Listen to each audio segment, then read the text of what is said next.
mbokk yi asalaamaaleykum dañuy ñëw rek indil xibaar bu daal di ñeel mbirum juróomi garde corps Ousmane Sonko yi nu daal di tegoon loxo ci coow la amoon ca Cikki ginnaaw rek bi nu ko seqee woon moom ñoom waa benn bokk yaakaar ak it waa Pastef bu Ousmane Sonko rek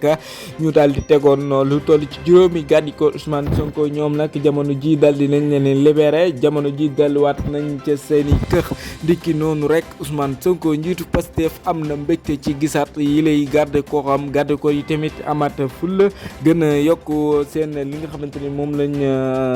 amoon muy seen ay matuwaay ñu gën koo yokk dikki noonu rek ñoom garde corps yi prison bi ñu leen tëjoon loolee da leen a gën a yokk jom gën leen a yokk courage moom Ousmane Sonko am mbégte lool taxawaat ak i garde corps ñoom nag ñu ngay wéy di xamle ni dañuy dal di gën a jàppale Ousmane Sonko ba li mu bëgg ci réewum Sénégal mi rek mu dal di koy am ndiki noonu moom Ousmane Sonko bi muy wàcc rek ci escalier yi def loo xamante ne nii bëggloo na képp kuy patriote fii ci réewum Sénégal ndax moom ñëpp ko dal di bëgg.